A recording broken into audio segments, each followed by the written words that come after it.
Item ಯಾವುದೇ ಇರಲಿ try ಮಾಡಿ ಆಚಿ ಚಿಕನ್ ಮಸಾಲಾ. ಆಚಿ ಚಿಕನ್ ಮಸಾಲಾ.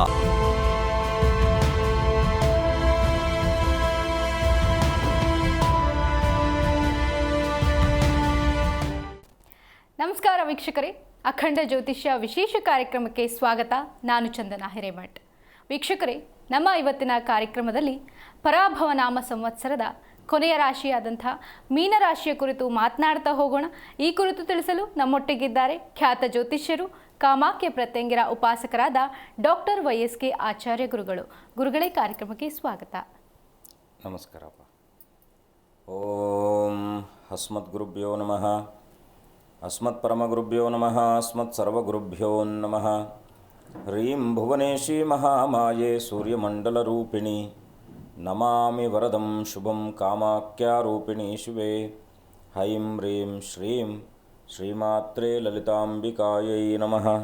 ಶ್ರೀ ವಿಷ್ಣುರೂಪಾಯ ನಮಃ ಶಂಕರಾಯ. ಗುರುಗಳೇ, ಮೊದಲಿಗೆ ಈ ದಿನದ ವಿಶೇಷತೆಯನ್ನು ತಿಳಿಸಿ.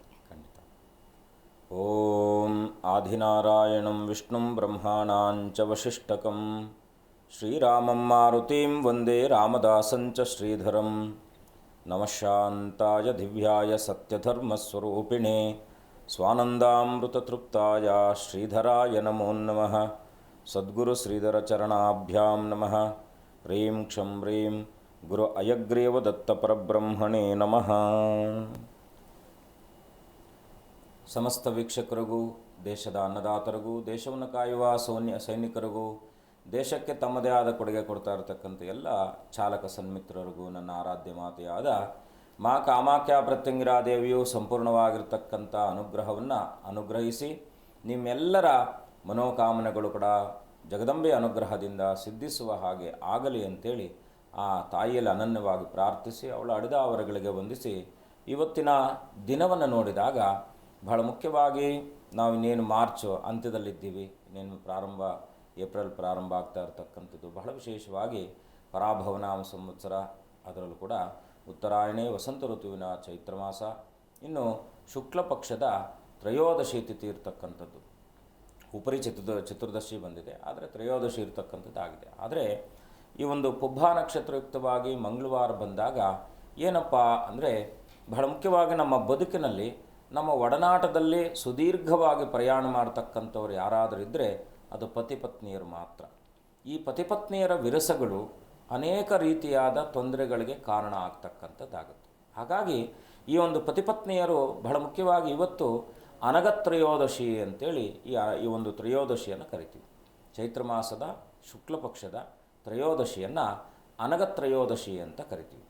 ಅನಘ ತ್ರಯೋದಶಿ ಅಂದರೆ ಬಹಳ ಮುಖ್ಯವಾಗಿ ಗಂಡ ಮತ್ತು ಹೆಂಡತಿ ಅಂತಕ್ಕಂಥ ನಮ್ಮ ಲೋಕಾರೂಢಿಯಲ್ಲಿ ಕರೆಯತಕ್ಕಂಥದ್ದು ಪತಿಪತ್ನಿ ಅಂತಕ್ಕಂಥದ್ದು. ಪತಿಪತ್ನಿಯರ ಮಧ್ಯದಲ್ಲಿ ವಿರಸಗಳಿದ್ದಂಥ ಆದಾಗ ವಿರಸಗಳು ಅಂದರೆ ಏನು? ಸಣ್ಣ ಪುಟ್ಟದಾಗಿರ್ತಕ್ಕಂಥ ವಿಚಾರಗಳಿಗೂ ಕೂಡ ಮನಸ್ತಾಪಗಳಿರ್ತಕ್ಕಂಥದ್ದು, ಜೊತೆಯಲ್ಲಿದ್ದರೂ ಕೂಡ ದೂರದಲ್ಲಿರ್ತಕ್ಕಂಥದ್ದು. ಹೀಗೆ ಅವರಿಬ್ಬರ ಮಧ್ಯದಲ್ಲಿ ಇರಬೇಕಾದ ಸಾಮರಸ್ಯ ಇಲ್ಲದೇ ಇದ್ದಾಗ ಬಹಳ ಮುಖ್ಯವಾಗಿ ಇವತ್ತು ನೀವೇನು ಮಾಡಬೇಕು ಅಂದರೆ ಈ ಅನಗ ಅಂದರೆ ಬಹಳ ಮುಖ್ಯವಾಗಿ ಒಂದು ಕಡೆ ನಾವು ಅನಗ ಮಹಾಲಕ್ಷ್ಮಿ ಅಂತ ಕರಿತೀವಿ. ಅದು ವಿಶೇಷವಾಗಿ ದತ್ತಾತ್ರೇಯರ ಸಂಬಂಧಿತವಾಗಿರ್ತಕ್ಕಂಥದ್ದು. ಹಾಗಾಗಿ ಈ ಅನಗ ತ್ರಯೋದಶಿ ದಿವಸ ನೀವೇನು ಮಾಡಬೇಕು ಅಂದರೆ ಈ ಪತಿಪತ್ನಿಯರ ಮಧ್ಯದಲ್ಲಿ ವಿರಸಗಳು ಬಂದಂಥವ್ರು ಏನೂ ಮಾಡಬೇಡಿ.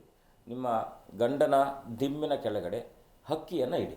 ನಿಮ್ಮ ಹಕ್ಕಿ ಅಂದರೆ ನಾವು ಊಟ ಮಾಡುವಂಥ ಅಕ್ಕಿ, ಆಮೇಲೆ ಆ ಹಕ್ಕಿ ಅಂದ್ಕೊಂಡ್ಬೇಡಿ, ಅಕ್ಕಿ ರೈಸ್. ಇನ್ನು ನಿಮ್ಮ ಕೆಳಗಡೆ, ನಿಮ್ಮ ದಿಂಬಿನ ಕೆಳಗಡೆ ಸಕ್ಕರೆಯನ್ನು ಇಟ್ಕೊಳ್ಳಿ. ಈ ತ್ರಯೋದಶಿ ದಿವಸ, ಪ್ರತಿ ಶುದ್ಧ ತ್ರಯೋದಶಿ ದಿವಸ ನಿಮ್ಮ ಮನೆಯಲ್ಲಿ ಏನಾದರೂ ಸಮಸ್ಯೆಗಳು ಬರ್ತಾ ಇದೆ, ಈ ರೀತಿ ಗಂಡ ಹೆಂಡತಿರ ಮಧ್ಯದಲ್ಲಿ ವಿರಸಗಳಿದೆ ಅಂದರೆ ಗಂಡನ ದಿಂಬಿನ ಕೆಳಗಡೆ ಅಕ್ಕಿ, ನಿಮ್ಮ ದಿಂಬಿನ ಕೆಳಗಡೆ ಸಕ್ಕರೆ, ಇವೆರಡನ್ನೂ ಕೂಡ ಇವತ್ತಿನ ರಾತ್ರಿ ತಲೆ ಕೆಳಗಡೆ ಒಂದು ಸಣ್ಣದಾಗಿರತಕ್ಕಂಥ ಬಿಳಿ ಬಟ್ಟೆಯಲ್ಲಿ ಕಟ್ಟಿಟ್ಟು ನಾಳೆ ಬೆಳಗ್ಗೆ, ಗುರುವಾರದ ಬೆಳಗ್ಗೆ ಅಥವಾ ಬುಧವಾರದ ಬೆಳಗ್ಗೆ, 2 ದಿವಸ ಆದರೂ ಪರವಾಗಿಲ್ಲ, ಮಂಗಳವಾರ ಬುಧವಾರ ಗುರುವಾರ 3 ದಿವಸ ಆದರೂ 72 ಗಂಟೆಗಳಾದರೂ ಇನ್ನೂ ಶುಭಪ್ರದ. ಗುರುವಾರದ ದಿವಸ ಇದನ್ನು ತಗೊಂಡೋಗಿ ಎಲ್ಲಾದರೂ ನಾವು ಬೇವಿನ ಮರದ ಬುಡದಲ್ಲಿ ಹಾಕಬೇಕು. ಬೇವಿನ ಮರದ ಬುಡದಲ್ಲಿ ಹಾಕಿದಾಗ ಅಲ್ಲಿರ್ತಕ್ಕಂಥ ಏನು ನಾವು ಇರುವೆಗಳಂತ ಕರಿತೀವೋ, ಅದು ಕೆಂಪಿರುವೆ, ಕಪ್ಪಿರುವೆ, ಯಾವುದಾದ್ರೂ ಕೂಡ ಭೂಮಿಯಲ್ಲಿರ್ತಕ್ಕಂಥ ಏನು ಯಾವುದಾದ್ರೂ ಜಂತುಗಳು ಅದನ್ನು ತಿಂದಾಗ ನಿಮಗೆ ಕ್ರಮೇಣ ಈ ರೀತಿಯಾದ ವೈಮನಸ್ಸುಗಳು ದೂರ ಆಗ್ತಕ್ಕಂಥದ್ದಾಗಿರುತ್ತೆ. ಇದು ತಂತ್ರಸಾರದಲ್ಲಿ ಅನೇಕ ರೀತಿಯಾಗಿರ್ತಕ್ಕಂಥ ಇನ್ಸ್ಟೆಂಟ್ ಫಲಗಳನ್ನು ಕೊಡ್ತಕ್ಕಂಥ ಅದೆಷ್ಟೋ ಉದಾಹರಣೆಗಳು ನಮ್ಮ ತಂತ್ರಸಾರದಲ್ಲಿ ಇರ್ತಕ್ಕಂಥದ್ದು. ಹಾಗಾಗಿ ಬಹಳ ಮುಖ್ಯವಾಗಿ ಗಂಡ ಹೆಂಡತಿಯರ ಮಧ್ಯದಲ್ಲಿ ವೈಮನಸ್ಸುಗಳು ಬಂದಾಗ ಈ ತ್ರಯೋದಶಿ ದಿವಸ ಸಾಧ್ಯವಾದಷ್ಟು ನೀವಿಬ್ಬರೂ ಕೂಡ ಒಟ್ಟಿಗೆ ಕೂತು ಊಟ ಮಾಡುವಂಥ ವ್ಯವಸ್ಥೆಯನ್ನು ಮಾಡಿಕೊಳ್ಳಿ. ಒಟ್ಟಿಗೆ ಒಂದೇ ಟೇಬಲ್ ಮೇಲೆ ಕೂತ್ಕೊಂಡು ಅಥವಾ ಗಂಡ ಹೆಂಡತಿರಿಬ್ಬರು ಕೂಡ ಆ ಊಟದ ಸಂದರ್ಭದಲ್ಲೂ ಕೂಡ ಅವರ ಮಧ್ಯದಲ್ಲಿ ನಡೆಯುವಂಥ ಕಾನ್ವರ್ಜೇಷನ್ ಕೂಡ ನಿಮ್ಮ ಇಬ್ಬರ ಬಾಂಧವ್ಯ ಇನ್ನಷ್ಟು ಹೆಚ್ಚಾಗ್ತಕ್ಕಂಥದ್ದಾಗುತ್ತೆ. ಹಾಗಾಗಿ ಈ ಒಂದು ಪ್ರಯತ್ನ ಪಟ್ಟಾಗ ಖಂಡಿತ ಶುಭವಾಗ್ತಕ್ಕಂಥದ್ದಾಗುತ್ತೆ. ಖಂಡಿತ ಗುರುಜಿ. ಇನ್ನು ಪರಾಭವ ನಾಮ ಸಂವತ್ಸರದ ಕೊನೆಯ ರಾಶಿ ಗುರುಜಿ, ಇವತ್ತು ಮೀನರಾಶಿಯ ಕುರಿತಂತೆ ತಿಳಿಸಿ ಗುರುಜಿ.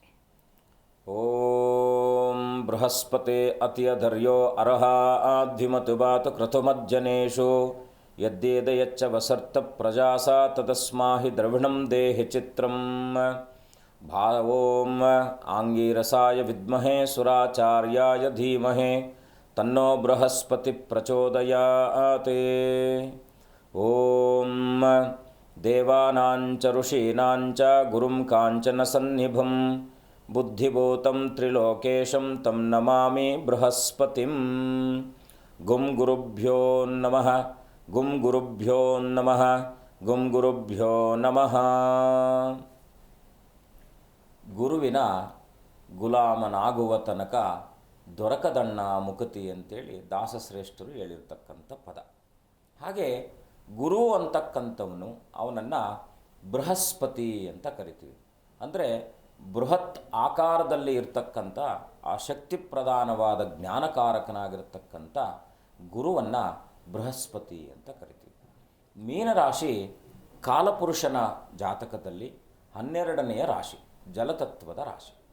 ಇವರು ಬಹಳ ಮುಖ್ಯವಾಗಿ ಏನಪ್ಪ ಅಂದರೆ ಭಾವನಾತ್ಮಕವಾದಂಥ ವ್ಯಕ್ತಿಗಳಾಗಿರ್ತಾರೆ. ಮತ್ತು ಮಧುರ ಮಾತು, ಮೃದು ಸ್ವಭಾವ. ಮುಖ್ಯವಾಗಿ ಇವರು ಸಂಘರ್ಷರಹಿತರು, ಸಂಘರ್ಷಹಿತರಲ್ಲ, ಸಂಘರ್ಷರಹಿತರಾಗಿರ್ತಕ್ಕಂಥವ್ರು. ಇವರು ಆಯಿತು, ಈಗ ನಾವು ಕೆಲವರನ್ನು ನೋಡ್ತೀವಿ, ಅವ್ರು ಮಾತನಾಡ್ತಕ್ಕಂಥ ಪಿಸುಗುಟ್ಟುತನ ಹೊರಗಿನ ಜಗತ್ತಿಗೆ ಕೇಳಲಿಕ್ಕೆ ಸಾಧ್ಯನೇ ಇಲ್ಲ. ಅಷ್ಟು ಉಪಾಂಶಯುಕ್ತವಾಗಿ ಮಾತನಾಡ್ತಕ್ಕಂಥ ಕೌಶಲ್ಯತೆ ಇರತಕ್ಕಂಥವ್ರು ಇವರು. ಬಹಳ ಮುಖ್ಯವಾಗಿ ಗುರು ಅಂದರೆ ಗುರುವಿನ ತತ್ವ ಹೇಗಿರುತ್ತೆ, ಎಲ್ಲವನ್ನೂ ಕೂಡ ಸಮತಟ್ಟಾಗಿ, ಅಂದರೆ ನಾವು ಭೂಪ್ರದೇಶ ಹೇಗೆ ಸಮತಟ್ಟಾಗಿ ಇರ್ತಕ್ಕಂಥ ವಾತಾವರಣದಲ್ಲಿ ಸರಾಗವಾಗಿ ನಡೆಯುವಂಥ ವ್ಯವಸ್ಥೆ ಹೇಗಾಗುತ್ತೋ ಹಾಗೆ ಇವರು ಈ ಬದುಕಿನಲ್ಲಿ ನಿರಂತರವೂ ಕೂಡ ಇವರದೇ ಆದಂಥ ಒಂದು ಛಾಪನ್ನು ಮೂಡಿಸುವಂತಹ ಒಂದು ತತ್ವವನ್ನು ಇಟ್ಕೊಂಡಿರ್ತಾರೆ. ಸಹಜವಾಗಿ ಈ ಉಪನ್ಯಾಸಕರು, ಬೋಧಕ ವರ್ಗದವರು, ಗುರುಗಳು ಮತ್ತು ತತ್ವಶಾಸ್ತ್ರಜ್ಞರು, ರಿಸರ್ಚ್ ಪರ್ಸನ್ಸ್, ಇವರೆಲ್ಲ ಕೂಡ ಈ ಒಂದು ರಾಶಿ ಅಧೀನದಲ್ಲಿ ಬರತಕ್ಕಂಥದ್ದಾಗುತ್ತೆ. ಮತ್ತು ಈ ರಾಶಿಗೆ ಬಹಳ ಮುಖ್ಯವಾಗಿ ಏನಪ್ಪ ಅಂದರೆ ಅಷ್ಟಮ ತೃತೀಯಾಧಿಪತಿಯಾಗಿರ್ತಕ್ಕಂಥ ಶುಕ್ರನು ಪರಮೋತ್ತಮನಾಗಿ ಉಚ್ಚನಾಗ್ತಕ್ಕಂಥದ್ದು ಗುರುವಿನ ರಾಶಿಯಲ್ಲಿ. ನೋಡಿ, ಒಂದು ಗುರುವು ಇನ್ನೊಂದು ಗುರುವಿನ ರಾಶಿಯಲ್ಲಿ ಉಚ್ಚನಾಗ್ತಕ್ಕಂಥ ಒಂದು ಕೌತುಕದ ಒಂದು ರಾಶಿ ಈ ಒಂದು ಮೀನರಾಶಿ, ಜಲತತ್ವದ ರಾಶಿ. ಈ ಒಂದು ಪರಾಭವ ನಾಮ ಸಂವತ್ಸರದಲ್ಲಿ ಈ ಜಲತತ್ವ ರಾಶಿಗೆ ಸಂಬಂಧಪಟ್ಟ ಹಾಗೆ ವಿಷಯಗಳನ್ನು ನಾವು ನೋಡಿದಾಗ ಶಿಕ್ಷಣಕ್ಕೆ ಸಂಬಂಧಪಟ್ಟ ಹಾಗೆ ಇವರು ಬಹಳ ಮುಖ್ಯವಾಗಿ, ನಾನು ಆಗಲೇ ಹೇಳಿದೆ, ಅರ್ಥಶಾಸ್ತ್ರಜ್ಞರು ಆಗಿರ್ತಾರೆ. ಈಗ ಯಾಕಂದರೆ ನಮ್ಮ ದಿವಂಗತರಾಗಿರ್ತಕ್ಕಂಥ ಮನಮೋಹನ್ ಸಿಂಗ್ ಅವರು ಕೂಡ ನಮ್ಮ ದೇಶ ಕಂಡಂಥ ಅತ್ಯದ್ಭುತವಾದಂಥ ಅರ್ಥಶಾಸ್ತ್ರಜ್ಞರು. ನಾವು ಇವಾಗೇನೋ ಇವ್ರನ್ನೆಲ್ಲ ಹೇಳ್ತಾ ಇದ್ದೀವಿ, ಪಾಶ್ಚಿಮಾತ್ಯರನ್ನೆಲ್ಲ. ಆದರೆ ಇವರೆಲ್ಲರಿಗಿಂತ ಮಿಗಿಲಾಗಿ ನಮ್ಮ ದೇಶದಲ್ಲಿ ತುಂಬ ಅರ್ಥಶಾಸ್ತ್ರಜ್ಞರಿದ್ದಾರೆ. ನಾವು ಅವರನ್ನು ಗುರುತಿಸ್ತಾ ಇಲ್ಲ ಅಷ್ಟೇ. ನಮ್ಮ ನಡುವೆಯೇ ತುಂಬ ಜನ ಇದ್ದಾರೆ. ಯಾಕಂದರೆ ಈ ಮೀನರಾಶಿಯವರು ಸರ್ವತಾ ಅವರೇನೆಂದರೆ ಎಲ್ಲ ಅವಕಾಶಗಳ ವಂಚಿತರಾಗ್ತಾರೆ. ಬೇರೆಯವ್ರಿಗೆಲ್ಲ ಅವರು ಚೆನ್ನಾಗಿರಲಿ ಅಂತಕ್ಕಂಥ ಮನಸ್ತತ್ವ ಇಟ್ಕೊಂಡಿರ್ತಾರೆ. ಆಕಾಶ ನಾವು ಇವಾಗೇನು ಅವಕಾಶವಾದಿಗಳು ಅಂತ ನಾವು ಏನು ಕರಿತೀವೋ ಹಾಗೆ ಇವರು ತದ್ವಿರುದ್ಧದ ಪದ. ಇವರು ಅವಕಾಶವಾದಿಗಳಲ್ಲ, ಆಶ್ರಯವಾದಿಗಳು. ಬಹಳ ಮುಖ್ಯವಾಗಿ ಇವರ ಈ ಒಂದು ವರ್ಷದ ಫಲವನ್ನು ನೋಡಿದಾಗ ಇವರ ರಾಶಿಯಲ್ಲಿ ನಾವು ಗಮನಿಸಿದಾಗ ರೇವತಿ ನಕ್ಷತ್ರ ಬರ್ತಕ್ಕಂಥದ್ದಾಗಿರುತ್ತೆ. ಉತ್ತರಾಭಾದ್ರ ನಕ್ಷತ್ರ, ಪೂರ್ವಾಭಾದ್ರ, ಉತ್ತರಾಭಾದ್ರ, ರೇವತಿ ಅಂತಕ್ಕಂಥದ್ದು. ಪೂರ್ವಾಭಾದ್ರಕ್ಕೆ ಗುರುವೇ ಕಾರಕನಾದರೆ ಉತ್ತರಾಭಾದ್ರ ನಕ್ಷತ್ರಕ್ಕೆ ಶನಿ ಕಾರಕನಾಗ್ತಾನೆ, ರೇವತಿ ನಕ್ಷತ್ರಕ್ಕೆ ಬುಧನು ಕಾರಕನಾಗ್ತಾನೆ. ಇಲ್ಲಿ ಇವ್ರದ್ದು ಹೇಗಿರುತ್ತಪ್ಪ ಅಂದರೆ ಆ ಕಡೆನೂ ಬ್ಯಾಲೆನ್ಸ್ ಮಾಡ್ತಾರೆ, ಈ ಕಡೆನೂ ಬ್ಯಾಲೆನ್ಸ್ ಮಾಡ್ತಾರೆ. ಅಂದರೆ ಗೊತ್ತಿರಲ್ಲ ಅವ್ರು ಮಾಡ್ತಾ ಇದ್ದಾರೆ ಅಂತ. ಆ ತತ್ವ ಇಟ್ಕೊಂಡಿರ್ತಕ್ಕಂಥ ಸಾತ್ವಿಕ ಸ್ವಭಾವದವರಾಗಿರ್ತಾರೆ. ಇವ್ರಿಗೆ ಈ ವರ್ಷದಲ್ಲಿ ಗಮನಿಸಿದಾಗ ಆದಾಯ ವ್ಯಯಗಳು ಹೇಗಿರುತ್ತೆ, ಆರೋಗ್ಯ ಹೇಗಿರುತ್ತೆ, ಮತ್ತು ಇವರು ಸನ್ಮಾನ ಮತ್ತು ಅವಮಾನ ಇದೆಲ್ಲ ಹೇಗಿರುತ್ತೆ ಅಂತ ನೋಡಿದಾಗ ಬಹಳ ಮುಖ್ಯವಾಗಿ ಈ ಒಂದು ಮೀನರಾಶಿಯವರಿಗೆ 2026ರಲ್ಲಿ ಈ ತತ್ಕಾಲದ ಸಮಯವನ್ನು ಎಂದೂ ಕಂಡಿರದ ಒಂದು ಮನಸ್ತತ್ವ ಇರತಕ್ಕಂಥದ್ದಾಗುತ್ತೆ. ಯಾಕಂದರೆ ಈ ಒಂದು ಮೀನರಾಶಿಗೆ ಲಾಭ ವ್ಯಯಾಧಿಪತಿಯಾಗಿರ್ತಕ್ಕಂಥ ಶನಿ ಜಲತತ್ವದ ರಾಶಿಯಲ್ಲಿ ಕೂತ್ಕೊಂಡಿದ್ದಾನೆ. ಹಾಗಿದ್ದಾಗ ಇವ್ರನ್ನೇನು ಮಾಡ್ತಾ ಇರ್ತಾನಪ್ಪ ಅಂದರೆ, ನಾವು ನೀರಲ್ಲಿ ಕೊಳೆಯನ್ನೆಲ್ಲ ತೆಗೆದುಬಿಟ್ಟು ಕೊನೆಯಲ್ಲಿ ಎಲ್ಲಿ ಬಟ್ಟೆ ನಾವು ಅದ್ದುತ್ತೀವಿ, ಒಳ್ಳೆ ನೀರಲ್ಲಿ ಅದ್ದುತ್ತೀವಿ. ಹಾಗೆ ಇವರಲ್ಲಿರ್ತಕ್ಕಂಥ ಈ 30 ವರ್ಷಗಳಲ್ಲಿ ಇವರು ಕಂಡಿರದ ಸಮಸ್ಯೆಗಳು ಇವರನ್ನು ಇವತ್ತಿನ ಕಾಲದಲ್ಲಿ ಪೀಡಿಸ್ತಾ ಇರ್ತಕ್ಕಂಥದ್ದು ಆಗಿರುತ್ತೆ. ಇನ್ನೊಂದೇನಪ್ಪ ಅಂದರೆ, ಪ್ರತಿ ಇಂಚಿಂಚಿಗೂ ಇವ್ರಿಗೆ ಏನಂದರೆ ನಾವು ಏನು ಹೇಳ್ತೀವಿ ಅದನ್ನು ಪರೀಕ್ಷೆಯ ಸಮಯ ಅಂತಕ್ಕಂಥದ್ದು. ಹಾಗೆ ಆ ಶನಿ ಯಾಕೆಂದರೆ ಜನ್ಮ ಶನಿ ಬಹಳ ಮುಖ್ಯವಾಗಿ ಆರೋಗ್ಯಕ್ಕೂ ಕೂಡ ಸ್ವಲ್ಪ ಸಮಸ್ಯೆಗಳನ್ನು ಕೊಡ್ತಕ್ಕಂಥದ್ದು. ಮೀನ ಅಂದರೆ ನಮ್ಮ ದೇಹದಲ್ಲಿ 4 ರಕ್ತ ಚಲನೆಯುಕ್ತವಾಗಿರ್ತಕ್ಕಂಥ ಹೃದಯಗಳಿರುತ್ತೆ. ಅದು ಎಲ್ಲವೂ ಕೂಡ ಬಹಳ ಮುಖ್ಯವಾಗಿ ನಾವು ಹೃದಯ ಅಂದರೆ ದೇಹ ಭಾಗದಲ್ಲಿ ನಾವು ಹೃದಯ ಭಾಗದಲ್ಲಿ ಇರ್ತಕ್ಕಂಥದ್ದು ಮಾತ್ರ ದೇಹ. ಆದರೆ ಮೀನಖಂಡಗಳಲ್ಲೂ ಕೂಡ ಬಹಳ ಮುಖ್ಯವಾಗಿ ಈ ಒಂದು ಹೃದಯ ಇರತಕ್ಕಂಥದ್ದಿದೆ. ಹಾಗಾಗಿ ಪಂಪಿಂಗ್ ಮಿಷನ್ ಅಂತ ನಾವು ಕರಿತೀವಿ. ಅದು ಇವರು ಟೆಕ್ನಿಕಲಿ ತುಂಬ ಸ್ಟ್ರಾಂಗ್ ಇರ್ತಾರೆ, ಆದರೆ ಯಾರಿಗೂ ಕೂಡ ಇವರು ಸ್ಟ್ರಾಂಗ್ ಇದ್ದೀವಿ ಅಂತ ಹೇಳ್ಕೊಳ್ಳಲ್ಲ. ಟೀಚಿಂಗ್ ಪರ್ಸನ್, ಈಗ ಒಬ್ಬ ಅಧ್ಯಾಪಕರು ಅಥವಾ ಒಬ್ಬ ಪ್ರಾಂಶುಪಾಲರು ಅಥವಾ ಉಪನ್ಯಾಸಕರು ಅವ್ರಿಗೆ ಎಷ್ಟೆಲ್ಲ ಜ್ಞಾನ ಇದ್ದರೂ ಕೂಡ ಅವರು ಇನ್ನೂ ಒಂದು ಜ್ಞಾನವನ್ನು ನಾನು ಪಡ್ಕೊಳ್ಬೇಕು ಅಂತಕ್ಕಂಥ ಆ ತತ್ವದ ಆಧಾರದ ಮೇಲೆ ಕೆಲಸವನ್ನು ಮಾಡ್ತಾ ಇರ್ತಕ್ಕಂಥವ್ರು. ಖಂಡಿತ ಗುರುಜಿ, ಈ ಕುರಿತು ಮಾತನಾಡ್ತಾ ಹೋಗೋಣ. ಒಬ್ರು ಕಾಲರ್ ಇದ್ದಾರೆ, ಲಕ್ಷ್ಮಮ್ಮ ಅಂತ. ನಮಸ್ತೆ. ನಮಸ್ತೆ ಅಮ್ಮ. ಎಲ್ಲಿಂದ ಕರೆ ಮಾಡ್ತಿದ್ದೀರಾ? ನಾವು ಬೆಂಗಳೂರಿಂದಮ್ಮ. ಯಾರ ಬಗ್ಗೆ ತಿಳ್ಕೊಬೇಕಿತ್ತು? ನನ್ನ ಬಗ್ಗೆನೇ ತಿಳ್ಕೊಬೇಕಾಯ್ತು. ಆರೋಗ್ಯ ಸರಿ ಇಲ್ಲ ಅಮ್ಮ. ಓಕೆ, 1ರಿಂದ 30 ಸಂಖ್ಯೆಯನ್ನ ತಿಳಿಸಿಮ್ಮ. 9 ಅಮ್ಮ. ಗುರುಗಳಿದ್ದಾರೆ, ಮಾತನಾಡಿ. ನಮಸ್ಕಾರ, ಹೇಗಿದ್ದೀರಾ? ನಮಸ್ಕಾರ ಗುರುಜಿ. ಅಮ್ಮ ಹೇಳಿ. ಆರೋಗ್ಯನೇ ಚೆನ್ನಾಗಿಲ್ಲ ಗುರುಜಿ. ಯಾಕೋ ಮೈಗೆ ಚೆನ್ನಾಗಿರಲ್ಲ. ಮನೆ ದೇವರು ಯಾರು? 7-8 ವರ್ಷ ಆಯ್ತು. ಆರೋಗ್ಯನೇ ಚೆನ್ನಾಗಿರಲ್ಲ ಗುರುಜಿ. ಹೆಂಗಿದೆ ನಮ್ಮ ಆರೋಗ್ಯಕ್ಕೆ? ಆಮೇಲೆ ನಮ್ ಕಷ್ಟ ಏನು ಕಷ್ಟ ಅಂದ್ರೆ ಕಷ್ಟ. ಏನ್ ಕೈ ಹಾಕಿದ್ರು ನಮ್ ಕೈಯೇ ಗುಡಲ್ಲ. ಏನ್ ಕೆಲಸ ಮಾಡ್ತೀರಾ ನೀವು? ಏನೂ ಆಗಲ್ಲ ಗುರುಜಿ. ತಾಯಿ ಏನ್ ಕೆಲಸ ಮಾಡ್ತೀರಾ? ನಾವೇನು ಮಾಡಲ್ಲ ಗುರುಜಿ. ಇವಾಗ ಮುಂಚೆ ಗಾರ್ಮೆಂಟ್ಸ್ ಕೊಡ್ತಿದ್ದು, ಇವಾಗ ನಮ್ ಕಾಲ್ ಆಪರೇಷನ್. ನೀವೊಂದು ಕೆಲಸ ಮಾಡಿ, ಒಂದು 12 ಪ್ರದೋಷಗಳ ಕಾಲ ಅಥವಾ 12 ಅಷ್ಟಮಿಗಳ ಕಾಲ, ಈ 2 ದಿನಗಳನ್ನು ನೀವು ನೋಡ್ಕೊಳ್ಳಿ. ಅಷ್ಟಮಿ ಮತ್ತು ಪ್ರದೋಷ ಅಂತಕ್ಕಂಥದ್ದು 2 ಬರುತ್ತೆ. ಕೃಷ್ಣ ಪಕ್ಷದ ಅಷ್ಟಮಿ ದಿವಸ ಕಾಲಭೈರವನ ಸನ್ನಿಧಾನದಲ್ಲಿ ನಿಮಗೆ ಶಕ್ತಿ ಇದ್ದರೆ ಕುಂಬಳಕಾಯುಕ್ತವಾಗಿ ದೀಪ ಹಚ್ಚಿ, ಶಕ್ತಿ ಇಲ್ಲ ಅಂದರೆ ಮಣ್ಣಿನ ಹಣತೆಯನ್ನು ಹಚ್ಚಿ. ಕಾಲಭೈರವನ ಸನ್ನಿಧಾನ ಯಾವಾಗ ಅಂದರೆ ಹುಣ್ಣಿಮೆ ಆದ ನಂತರದಲ್ಲಿ ಬರ್ತಕ್ಕಂಥದ್ದು ಕೃಷ್ಣ ಪಕ್ಷ. ಹುಣ್ಣಿಮೆ ಆದ ನಂತರದಲ್ಲಿ ಅಮಾವಾಸ್ಯೆ ಹತ್ರ ಅಂತ ಇಟ್ಕೊಳ್ಳಿ. ಮನೆಯಲ್ಲಿ ಕ್ಯಾಲೆಂಡರ್ ಇದ್ದರೆ ಅಮಾವಾಸ್ಯೆಗಿಂತ ಮುಂಚೆ ಬರುವ ಅಷ್ಟಮಿ ತಿಥಿಯಲ್ಲಿ ಮುಖ್ಯವಾಗಿ ನೀವು ಕಾಲಭೈರವನ ಸನ್ನಿಧಾನದಲ್ಲಿ ಒಂದು ಕುಂಬಳಕಾಯಿ ದೀಪ ಹಚ್ಚಿ ಇರ್ತಕ್ಕಂಥ ಎಲ್ಲ ಅಡಚಣೆಗಳಿಂದ ವಿಮೋಚನೆಯನ್ನು ಮಾಡಪ್ಪ ಅಂತೇಳಿ ಆ ಕಾಲಭೈರವನನ್ನು ಪ್ರಾರ್ಥನೆ ಮಾಡಿ. 2ನೇದಾಗಿ ಗುರುಜಿ ಇದು ಏನು ಅಷ್ಟಮಿ ದಿವಸನೇ ಹೋಗಿ ಮಾಡ್ಬೋದಾ? ನೀವು ಅಷ್ಟಮಿ ದಿವಸ ಮಾಡಿದ್ರೇನೆ ನಿಮ್ಮ ಪ್ರಾಬ್ಲಮ್ ಸಮಸ್ಯೆ ಬಗೆಹರಿಯುತ್ತೆ. ಸರಿ ಸರಿ. 2ನೇದೇನಪ್ಪ ಅಂದರೆ ಹುಣ್ಣಿಮೆಗಿಂತ ಮುಂಚೆ ನಿಮಗೆ ದ್ವಾದಶಿ ದಿವಸ ಪ್ರದೋಷ ಪೂಜೆ ಅಂತ ಮಾಡ್ತಾರೆ ಶಿವನ ಸನ್ನಿಧಾನದಲ್ಲಿ. ನಿಮಗೆ ಸಾಧ್ಯ ಇದ್ದು ಶಕ್ತಿ ಇದ್ದರೆ 1 ಲೀಟ್ರ್ 100 ಗ್ರಾಮ್ ಅಷ್ಟು ನಿಮ್ಮ ಸಮೀಪದಲ್ಲಿರ್ತಕ್ಕಂಥ ಶಿವನ ಸನ್ನಿಧಾನದಲ್ಲಿ ಕಬ್ಬಿನ ಹಾಲನ್ನು ಶಿವನಿಗೆ ಕೊಟ್ಟು ಅದನ್ನು ಸ್ವಲ್ಪ ನೀವು ತೀರ್ಥವಾಗಿ ಸ್ವೀಕಾರವನ್ನು ಮಾಡಿ. ಆಯಿತಾ? ಶಿವನಿಗೆ ದ್ವಾದಶಿ ದಿವಸ, ಕಾಲಭೈರವನಿಗೆ ಅಷ್ಟಮಿ ದಿವಸ ದೀಪ ಹಚ್ಚೋದ್ರಿಂದ ಖಂಡಿತ ನಿಮ್ಮ ಸಮಸ್ಯೆ ಬಗೆಹರಿಯುತ್ತೆ. ಆರೋಗ್ಯಕ್ಕೆ ಸಂಬಂಧಪಟ್ಟ ಹಾಗೆ ಒಂದು ದೋಷ ಪರಿಹಾರ ಆಗುತ್ತೆ. ಇದರೊಟ್ಟಿಗೆ ಆದಿತ್ಯ ಹೃದಯ ಪಾರಾಯಣ ಅಂತೇಳಿ ಒಂದು ಪಾರಾಯಣ ಬರುತ್ತೆ. ಆಯಿತಾ? ಆರೋಗ್ಯಕ್ಕೆ ಸಂಬಂಧಪಟ್ಟ ಹಾಗೆ ತೊಂದರೆ ಇರತಕ್ಕಂಥವ್ರು ಪ್ರತಿ ಭಾನುವಾರ ವಿಶೇಷವಾಗಿ ಏನು ಮಾಡಬೇಕಪ್ಪ ಅಂದರೆ, ಒಂದು 6 ಮುಷ್ಟಿಯಷ್ಟು ಗೋಧಿಯನ್ನು ಭಾನುವಾರದ ರಾತ್ರಿ ಒಂದು ಕೆಂಪು ಬಟ್ಟೆಯಲ್ಲಿ ಕಟ್ಟಿ ನಿಮ್ಮ ತಲೆಯ ದಿಂಬಿನ ಕೆಳಗಡೆ ಇಟ್ಕೊಳ್ಳಿ. ಯಾವುದಾದ್ರೂ ಒಂದು ಭಾನುವಾರ ಮಾಡಿ. ಸಹಜವಾಗಿ ಇದನ್ನು 31 ದಿವಸ ನಿಮ್ಮ ದಿಂಬಿನ ಕೆಳಗಡೆನೇ ಇಟ್ಕೊಂಡಿರಿ. ನಿತ್ಯವೂ ಕೂಡ ಪ್ರಾರ್ಥನೆ ಮಾಡಿ ಸೂರ್ಯ ದೇವನಿಗೆ ಅರ್ಘ್ಯವನ್ನು ಕೊಡ್ತಕ್ಕಂಥದ್ದು, ಸೂರ್ಯ ನಮಸ್ಕಾರ ಮಾಡ್ತಕ್ಕಂಥದ್ದು, ಈ 3 ಕೆಲಸಗಳನ್ನು ಮಾಡಿ ಖಂಡಿತ ನಿಮಗೆ ಯಾವುದಾದ್ರೂ ಒಂದು ರೀತಿಯಲ್ಲಿ ದೈವಾನುಗ್ರಹವಾಗಿ ಒಳ್ಳೆಯದಾಗುತ್ತೆ. ಧನ್ಯವಾದ ಕರೆ ಮಾಡಿದ್ದಕ್ಕಾಗಿ. ಮತ್ತೊಬ್ಬರು ಕಾಲರ್ ಇದ್ದಾರೆ, ಅನಿಲ್ ಕುಮಾರ್ ಅಂತ. ನಮಸ್ತೆ. ನಮಸ್ತೆ ಮೇಡಮ್. ಎಲ್ಲಿಂದ ಕರೆ ಮಾಡ್ತಿದ್ದೀರಾ? ಶ್ರೀರಂಗಪಟ್ಟಣದಿಂದ ರವಿಕುಮಾರ್ ಅಂತ. ಓಕೆ, ಯಾರ ಬಗ್ಗೆ ತಿಳ್ಕೊಬೇಕಿತ್ತು? ನನ್ನ ಮಗಳ ಬಗ್ಗೆ ತಿಳ್ಕೋಬೇಕಾಗಿತ್ತು. ಓಕೆ, 1ರಿಂದ 30 ಸಂಖ್ಯೆಯನ್ನು ತಿಳಿಸಿ. 6. ಗುರುಗಳಿದ್ದಾರೆ, ಮಾತನಾಡಿ. ನಮಸ್ಕಾರ, ಹೇಗಿದ್ದೀರಾ? ನಮಸ್ಕಾರ ಗುರುಗಳೇ. ಹೇಳಿ, ಏನು ನಿಮ್ಮ ಪ್ರಶ್ನೆ? ತಿಳ್ಕೋಬೇಕಾಗಿತ್ತು. ಏನಂದ್ರಿ?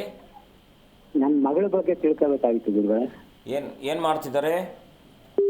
ನನ್ನ ಮಗಳು ಈಗ ಫಸ್ಟ್ ಇಯರ್ ಇಂಜಿನಿಯರಿಂಗ್ ಓದ್ತಿದ್ದಾಳೆ. ಅವಳ ಎಜುಕೇಶನ್ ಬಗ್ಗೆ, ಇದ್ರ ಬಗ್ಗೆ ಏನು ಚಿಂತೆ ಮಾಡುವ ಅಗತ್ಯವಿಲ್ಲ. ಖಂಡಿತ ಓದುವಂಥ ಎಲ್ಲ ಯೋಗ ಹೆಣ್ಮಗಳಿಗಿದೆ. ಓದಿಸಿ, ಎಲ್ಲಿ ತನಕ ಓದ್ತಾಳೋ ಅಲ್ಲಿ ತನಕ ಓದಿಸಿ, ಏನೂ ಸಮಸ್ಯೆ ಇಲ್ಲ.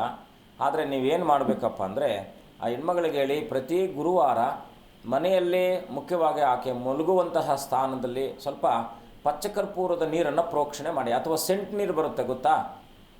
ನಿಮ್ದು ರೋಸ್ ವಾಟರ್ ಬರುತ್ತೆ ಗೊತ್ತಲ್ವಾ?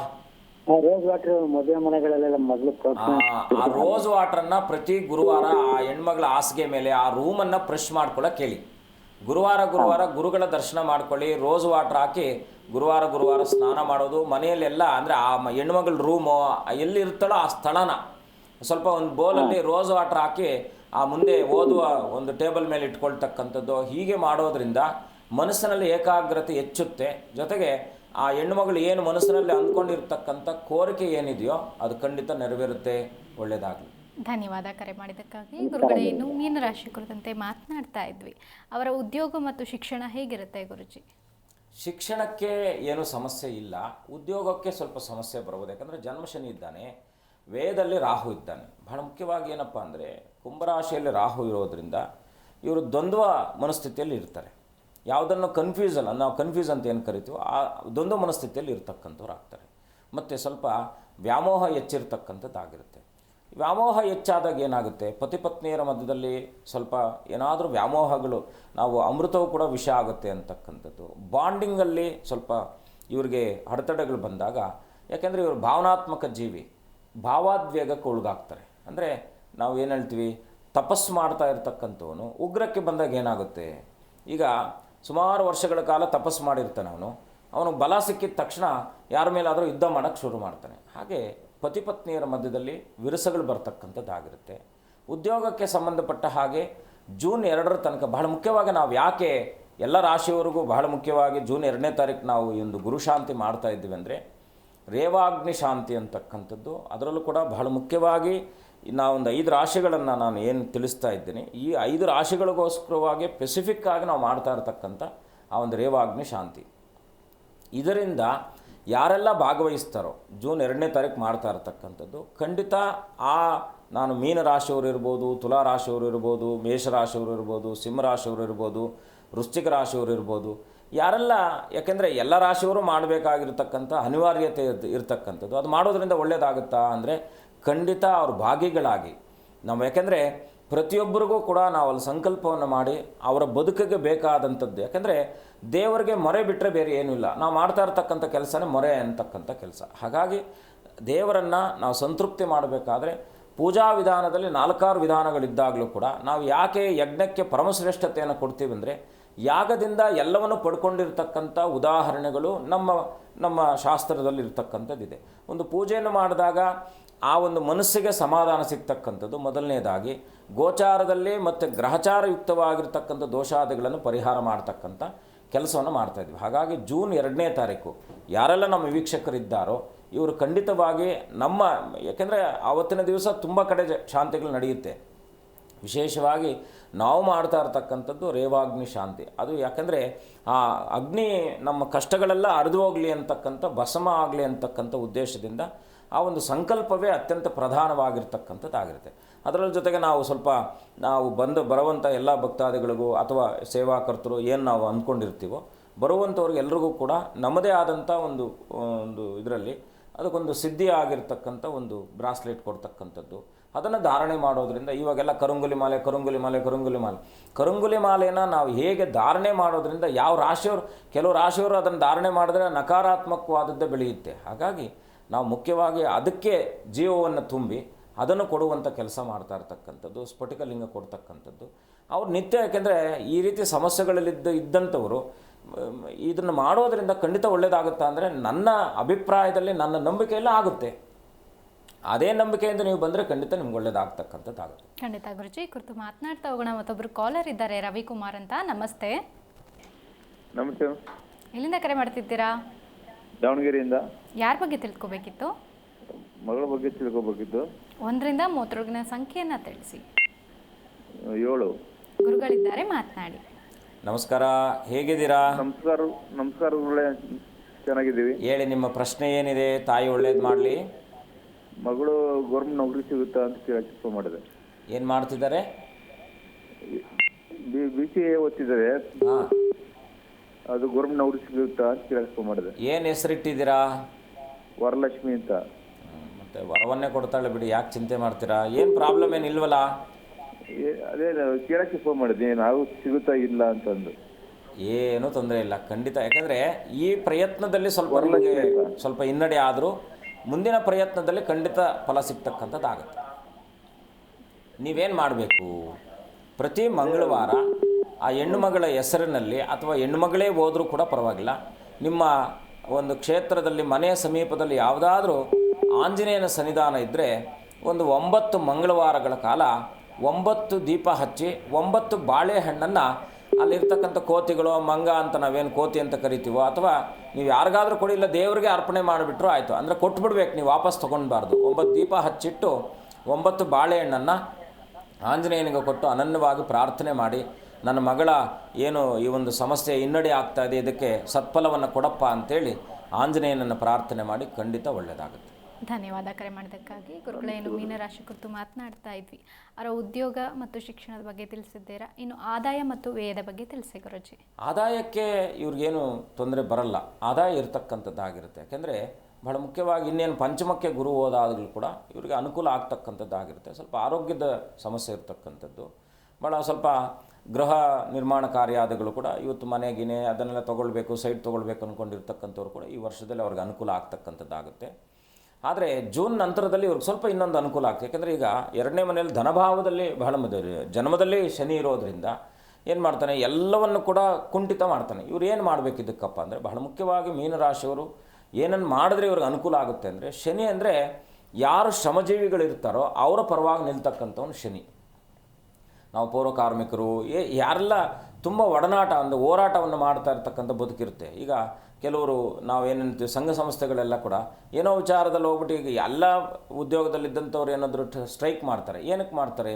ಅವರ ಅಪೇಕ್ಷೆಗಳನ್ನು ಅವರು ಅದನ್ನು ಪೂರೈಸಿಕೊಳ್ಳುವ ಸಲುವಾಗಿ ಸ್ಟ್ರೈಕ್ ಮಾಡ್ತಕ್ಕಂಥವ್ರು ಆಗ್ತಾರೆ. ಹಾಗೆ ಇವರು ಸಾಧ್ಯವಾದಷ್ಟು ಸ್ಟ್ರೈಕ್ ಮಾಡಬಾರ್ದು, ಯಾರ ಮೇಲೇನೂ ಕೂಡ ಮುನ್ಸ್ಕೊಳ್ಬಾರ್ದು. ಎಲ್ಲಿ ತನಕ ಸಾಧ್ಯವಾಗುತ್ತೋ ಸಾತ್ವಿಕ ಸ್ವಭಾವನ ಇಟ್ಕೊಂಡಿರ್ತಕ್ಕಂಥವ್ರು. 2ನೇದಾಗಿ ಇವರೇನಪ್ಪ ಅಂದರೆ, ಜನ್ಮಶನಿ ಇರೋದರಿಂದ ಶನಿವಾರ ಮಿಸ್ ಮಾಡಿದಾಗೆ ಶಿವನ ಸನ್ನಿಧಾನಕ್ಕೆ ಅಥವಾ ಆಂಜನೇಯನ ಸನ್ನಿಧಾನಕ್ಕೆ ಹೋಗ್ತಕ್ಕಂಥದ್ದು, ಹನುಮಾನ್ ಚಾಲಿಸ್ ಹೋಗ್ತಕ್ಕಂಥದ್ದು, ಓದುವಂಥ ಅಭ್ಯಾಸವನ್ನು ಮಾಡ್ತಕ್ಕಂಥದ್ದು ತುಂಬ ಒಳ್ಳೆಯದಾಗತಕ್ಕಂಥದ್ದಾಗುತ್ತೆ. ಶಿವನ ಆರಾಧನೆ ಎಷ್ಟು ಚೆನ್ನಾಗಿ ಮಾಡ್ತಾರೋ ಅಷ್ಟು ಇವರು ಶ್ರೇಯೋಭಿವೃದ್ಧಿ ಆಗ್ತಕ್ಕಂಥದ್ದಾಗುತ್ತೆ. ಉದ್ಯೋಗಕ್ಕೆ ಸಂಬಂಧಪಟ್ಟ ಹಾಗೆ ಇವರು, ಯಾಕೆಂದರೆ ಉದ್ಯೋಗಕ್ಕೆ ಅಂದರೆ ಇವರು ಸ್ವಲ್ಪ, ಯಾಕೆಂದರೆ ಮೂಡಿ ಪರ್ಸನ್ಸ್ ಇರ್ತಾರೆ, ಕನ್ಫ್ಯೂಸಲ್ಲಿ ಇರ್ತಾರೆ.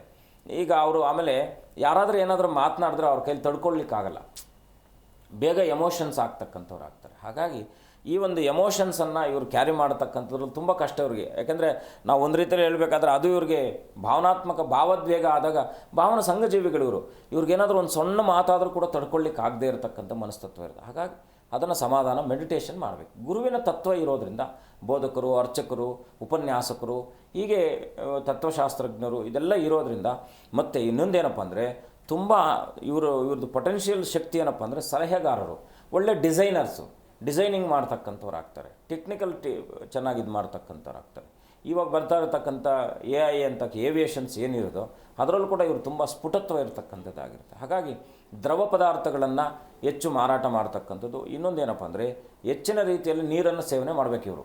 ಮತ್ತು ಬಹಳ ಮುಖ್ಯವಾಗಿ ಏನಪ್ಪ ಅಂದರೆ ಶನಿವಾರ ಯಾವುದಾದ್ರೂ ಒಂದು ಕೆಂಪು ಬಟ್ಟೆಯನ್ನು ಶನಿವಾರದ ಅಂದರೆ ಶುಕ್ರವಾರದ ರಾತ್ರಿ ಒಂದು ಟವಲ್ ಸುತ್ತಕೊಂಡು ಇವರು ಸ್ನಾನ ಮಾಡಿ ಆ ಟವಲನ್ನು ತೊಗೊಂಡೋಗಿ ನೀರಿನಲ್ಲಿ ಬಿಡಬೇಕು. ಶನಿವಾರದ ಬೆಳಗ್ಗೆ ಕಪ್ಪು ಟವಲ್ ಸುತ್ತಕೊಂಡು ಸ್ನಾನ ಮಾಡಿ ಅದನ್ನು ತೊಗೊಂಡೋಗಿ ಎಲ್ಲಾದರೂ ನೀರಿನಲ್ಲಿ ಬಿಡ್ತಕ್ಕಂಥ, ಎಲ್ಲಾದರೂ ತಿಂಗಳು 2 ತಿಂಗಳು 3 ತಿಂಗಳಿಗೊಮ್ಮೆ ಮಾಡ್ತಕ್ಕಂಥದ್ದು. ಇಲ್ಲಾಂದರೆ ಸಣ್ಣ ಬಟ್ಟೆಯನ್ನು ಕಟ್ ಮಾಡಿ, ಯಾಕೆಂದರೆ ಶನಿ ಇವರಿಗೆ ನಕಾರಾತ್ಮಕವಾದ ವ್ಯಯಾಧಿಪತಿ ಅವನೇ, ನಕಾರಾತ್ಮಕದನ್ನು ಬೇಗ ತಂದುಕೊಡ್ತಕ್ಕಂಥವನಾಗ್ತಾನೆ. ಇವರು ಚಿಕ್ಕ ಬಟ್ಟೆನ ಪೀಸ್ ಮಾಡಿ ನೀರಲ್ಲಿ ಹಾಕ್ಬಿಟ್ಟು ಎಲ್ಲಾದರೂ ಗಿಡದ ಮೇಲೆ ಹಾಕ್ತಕ್ಕಂಥದ್ದನ್ನು ಮಾಡಿಕೊಂಡ್ರು ಕೂಡ ಇವ್ರಿಗೆ ಅದರ ಪ್ರಭಾವ ಕಡಿಮೆ ಆಗ್ತಕ್ಕಂಥದ್ದಾಗಿರುತ್ತೆ. ಯಾವುದೇ ಕಾರಣಕ್ಕೂ ತಿಲ ಸಂಬಂಧಿತವಾದಂಥದ್ದನ್ನು ಇವರು ಇವಾಗ ಏನೋ ಮಾಡ್ತಾಯಿದ್ವಿ ತಿಲಹೋಮ ಮಾಡಿ ಅಂಥೇಳಿ ಶನಿಗೆ ಇವರು ಸಾಧ್ಯವಾದಷ್ಟು ಶ್ರದ್ಧಾಭಕ್ತಿಯಿಂದ ನಡ್ಕೊಳ್ಬೇಕೇ ಹೊರತು ಶನಿಯನ್ನು ಇವರೇನಾದರೂ ಟಾರ್ಗೆಟ್ ಮಾಡಿದ್ರೆ ಶನಿ ಇವರನ್ನು ಪಾತಾಳಕ್ಕೆ ತುಳಿದು ಬಿಡ್ತಾನೆ ಈಗ. ಹಾಗಾಗಿ ಹೆಚ್ಚಿನ ರೀತಿಯಲ್ಲಿ ಅವಶ್ಯಕತೆ ಇರತಕ್ಕಂಥದ್ದು ಜಾಗ್ರತೆ, ಜೊತೆಗೆ ಸಾತ್ವಿಕ ಸ್ವಭಾವವನ್ನು ಇಟ್ಕೊಳ್ಬೇಕು. ಖಂಡಿತ ಗುರುಜಿ. ಇನ್ನು ಇವರ ಆರೋಗ್ಯ ಹೇಗಿರುತ್ತೆ ಗುರುಜಿ? ಆರೋಗ್ಯಕ್ಕೆ ಸ್ವಲ್ಪ ಸಮಸ್ಯೆ ಬಂದೇ ಬರುತ್ತೆ. ಏಕೆಂದರೆ ಬಹಳ ಮುಖ್ಯವಾಗಿ ಕಾಲು ಸಂಬಂಧ, ಈಗ ಪಾದಗಳಿಗೆಲ್ಲ ಶನಿನೇ ಕಾರಕನ. ಕಾಲು ನೋವು ವಿಪರೀತ ಇರುತ್ತೆ, ನಿದ್ದೆಯಲ್ಲಿ ಡಿಸ್ಟರ್ಬೆನ್ಸ್ ಇರ್ತಾರೆ, ಮತ್ತು ಸಾಂಸಾರಿಕ ಜೀವನದಲ್ಲಿ ಡಿಸ್ಟರ್ಬೆನ್ಸ್ ಇರ್ತಾರೆ. ನಾವು ಇವಾಗ ಭಾರತ ದೇಶದಲ್ಲಿ ಕೂಡ ಆ ಒಂದು ಟ್ರೆಂಡ್ ಬಂದುಬಿಟ್ಟಿದೆ, ಏನಂದರೆ ಬೆಡ್ ಡೈವರ್ಸ್ ಅಂತ. ಆ ಬೆಡ್ ಡೈವರ್ಸಲ್ಲಿ ಇರ್ತಕ್ಕಂಥವ್ರು ಮೊದಲನೇದಾಗಿ ಇವರು ಭಾವನಾತ್ಮಕವಾದ ಜೀವಿಗಳು, ಭಾವೋದ್ವೇಗಕ್ಕೆ ಒಳಗಾದಾಗ ಬೇಗ, ಯಾಕಂದರೆ ನಾವು ಏನಂದರೆ ಅದನ್ನು ವೈರಾಗ್ಯ ಅಂತ ನಾವು ಏನು ಕರಿತೀವೋ ವೈರಾಗ್ಯಕ್ಕೆ ಹೋಗ್ಬಿಡ್ತಾರೆ. ಎರಡನೇದಾಗಿ ಏನಪ್ಪ ಅಂದರೆ ಇವರು ಯಾರಿಗಾದ್ರೂ ಸಲಹೆ ಕೊಟ್ಟರೆ ತುಂಬ ಚೆನ್ನಾಗಿ ವರ್ಕ್ ಆಗುತ್ತೆ, ಸಲಹೆಗೆ ತುಂಬ ಚೆನ್ನಾಗಿ ಮೈಂಡ್ ಇರ್ತಕ್ಕಂಥವ್ರು ಆಗ್ತಾರೆ. ಇನ್ನೊಂದು ಏನಪ್ಪ ಅಂದರೆ ಸಂಸ್ಕೃತ ಚೆನ್ನಾಗಿ ಮಾತನಾಡ್ತಕ್ಕಂಥದ್ದು, ನಮ್ಮ ಸಂಸ್ಕೃತ ಅಲ್ಲ, ಮೂಲ ದೇವಲಿಪಿ ಆಗಿರ್ತಕ್ಕಂಥ ಸಂಸ್ಕೃತ ಚೆನ್ನಾಗಿ ಮಾತನಾಡ್ತಕ್ಕಂಥವ್ರು ಆಗ್ತಾರೆ. ಮಾನಸಿಕ ಒತ್ತಡ ಹೆಚ್ಚಿರುತ್ತೆ ಈ ಒಂದು ಸಂದರ್ಭದಲ್ಲಿ ಅವ್ರಿಗೆ. ಜೂನ್ ನಂತರದಲ್ಲಿ ಒಳ್ಳೆಯದಾಗ್ತಕ್ಕಂಥದ್ದಾಗುತ್ತೆ. ಗುರುವನ್ನು ಜಾಸ್ತಿ ಆಶ್ರಯಿಸಬೇಕು. ಪ್ರತಿ ಗುರುವಾರ ಸಾಧ್ಯವಾದಷ್ಟು ಯಾವುದಾದ್ರೂ ಅರಳಿ ಮರದ ಸಮೀಪದಲ್ಲಿ ಹೋಗ್ತಕ್ಕಂಥದ್ದು. ಇನ್ನೊಂದೇನಪ್ಪ ಅಂದರೆ ಇವ್ರಿಗೆ ಇನ್ನೊಂದು ಅನುಕೂಲ ವೃದ್ಧಿ ಆಗುತ್ತೆ ಅಂದರೆ ಗುರುವಾರ ಇವರು ಹಸುಗೆ ಏನಾದರೂ ತಿನ್ನಿಸ್ತಕ್ಕಂಥದ್ದು. ಎರಡನೇದಾಗಿ ಏನಪ್ಪ ಅಂದರೆ ಮೀನು ಅಂದರೆ ಏನು, ನೀರಿನಲ್ಲಿರ್ತಕ್ಕಂಥದ್ದು ಅಂತ. ಮೀನು ಎಲ್ಲಿರುತ್ತೆ? ನೀರಿನಲ್ಲಿ. ಹಾಗಾಗಿ ಯಾವುದೇ ಕಾರಣಕ್ಕೂ ಈ ಮೀನರಾಶಿಯವರು ಮೀನುಗಳನ್ನು ಅವ್ರ ಮನೆಯಲ್ಲಿ ಏನಾದರೂ ಈಗ ಒಂದು ಮೀನು ಅವರು ಈಗ ಏನು ಅಕ್ವೇರಿಯಂ ಅಂತ ನಾವೇನು ಇಟ್ಕೊಳ್ತೀವಿ, ಒಂದು ಮೀನು ಸತ್ತರೆ ಅವ್ರಿಗೆ ಎಷ್ಟೋ ಪಾರ್ಚಿನ ಹಿಂದೆ ಹೋಯ್ತು ಅಂತ ಅರ್ಥ. ಸೊ ಮೀನುಗಳು ಇವ್ರನ್ನ ಯಾವುದೇ ಕಾರಣಕ್ಕೆ, ಯಾಕಂದರೆ ಇವ್ರಿಗೆ ಶ್ರೇಯೋಭಿವೃದ್ಧಿ ಕೊಡ್ತಕ್ಕಂಥ ಮೀನನ್ನು ಇವರು ಐಡಲನ್ನು ಇಟ್ಕೊಳ್ಬೋದೇ ಹೊರತು ಜೀವಂತವಾದ ಮೀನುಗಳನ್ನು ಮನೇಲಿ ಇಟ್ಕೊಬಾರ್ದು. ಇವರು ಜೀವಂತವಾದ ಮೀನುಗಳನ್ನು ಮನೇಲಿಟ್ಟರೆ ಬೇಕಾದ್ರೆ ಅದು ಅಬ್ಸರ್ವ್ ಮಾಡಿಕೊಳ್ಳಿ, ಅವ್ರಿಗೆ ಅಲ್ಲಿ ತನಕ ಚೆನ್ನಾಗಿ ನಡೀತಾ ಇರ್ತಕ್ಕಂಥ ಎಲ್ಲ ವ್ಯವಹಾರವೂ ಕೂಡ ಅಚಾನಕ್ಕಾಗಿ ಅವನತಿ ಕಡೆ ಹೋಗ್ತಕ್ಕಂಥದ್ದಾಗುತ್ತೆ. ಐಡಲ್ ಅಂದರೆ ನಾವು ಈಗ ಮೀನು ಸ್ಟ್ಯಾಚ್ಯೂ ಬರುತ್ತಲ್ವ, ಆ ಥರದ್ದು ಇಟ್ಕೊಳ್ತಕ್ಕಂಥದ್ದು ಮೀನನ್ನು ಅದನ್ನು ಮಾಡಿದ್ರೆ ಒಳ್ಳೇದು ಇವ್ರಿಗೆ. ಬಟ್ ನೀರಿನಲ್ಲಿರ್ತಕ್ಕಂಥ ಜೀವಂತವಾದದ್ದನ್ನು ಯಾವುದೇ ಕಾರಣಕ್ಕೂ ಇವ್ರು ಇಡಬಾರ್ದು. ಮತ್ತು ನಾವು ಇವಾಗ ಮನಿ ಪ್ಲ್ಯಾಂಟ್ ಅಂತ ಏನು ಕರಿತೀವೋ, ಯಾವುದೇ ಕಾರಣಕ್ಕೂ ಮೀನು ರಾಶಿಯವರು ಮನಿ ಪ್ಲ್ಯಾಂಟನ್ನು ಬೆಳೆಸಬಾರ್ದು. ಕ್ಷಯ ಆಗುತ್ತೆ ಅವ್ರಿಗೆ, ಅಕ್ಷಯವಾಗಲ್ಲ, ಕ್ಷಯವಾಗುತ್ತೆ. ಹಾಗಾಗಿ ಕೆಲವೆಲ್ಲ ಧರ್ಮ ಸೂಕ್ಷ್ಮ ವಿಚಾರಗಳನ್ನು ಪಾಲನೆ ಮಾಡ್ತಕ್ಕಂಥದ್ದು ತುಂಬ ಉತ್ತಮ. ಡಿಸೈನಿಂಗ್ ತುಂಬ ಚೆನ್ನಾಗಿರುತ್ತೆ, ಲಲಿತ ಕಲೆಗಳು ಅಂತಕ್ಕಂಥದ್ದು ಇವ್ರಿಗೆ ತುಂಬ ಚೆನ್ನಾಗಿರುತ್ತೆ. ಟೀಚಿಂಗ್ ಫೀಲ್ಡು ಮತ್ತು ತುಂಬ ಚೆನ್ನಾಗಿ ಹೇಳ್ಬೇಕಂದ್ರೆ ಒಳ್ಳೆ ಫೋಟೋಗ್ರಾಫರ್ ಇವರು, ಅದ್ಭುತವಾದ ಫೋಟೋಗ್ರಾಫರ್. ನಾವು ಸಿನಿಮಾ ರಂಗದಲ್ಲೂ ಕೂಡ ನೋಡಿದಾಗ ತುಂಬ ಜನ ಹೆಸರುಗಳು ನಮಗೆ ಬರುತ್ತೆ. ಒಳ್ಳೆ ಫೋಟೋಗ್ರಫಿ ಮಾಡ್ತಕ್ಕಂಥ ಒಂದು ಮನಸ್ತತ್ವ ಇರತಕ್ಕಂಥವ್ರು. ಖಂಡಿತ ಗುರುಜಿ, ನಮ್ಮ ಇವತ್ತಿನ ಕಾರ್ಯಕ್ರಮದಲ್ಲಿ ಸಾಕಷ್ಟು ವಿಚಾರಗಳನ್ನು ತಿಳಿಸಿದ್ದೀರಾ. ಕಾರ್ಯಕ್ರಮಕ್ಕೆ ಆಗಮಿಸಿದ್ದಕ್ಕಾಗಿ ಧನ್ಯವಾದ ಗುರುಜಿ. ಶುಭಂ ಭೂಯಾತ್, ಲೋಕಾ ಸಮಸ್ತ ಸುಖಿನೋ ಭವಂತು. ನೋಡಿದ್ರಲ್ಲ ವೀಕ್ಷಕರೇ, ಮೀನರಾಶಿಯ ಕುರಿತಂತೆ ಗುರುಗಳು ಸಾಕಷ್ಟು ವಿಚಾರಗಳನ್ನು ತಿಳಿಸಿದ್ದಾರೆ. ಇದಾಗಿತ್ತು ಈ ಹೊತ್ತಿನ ವಿಶೇಷ ಕಾರ್ಯಕ್ರಮ. ನೋಡ್ತಾ ಇರಿ ಜೀ ಕನ್ನಡ ನ್ಯೂಸ್, ಸತ್ಯವೇ ಸುದ್ದಿಯ ಜೀವಾಳ.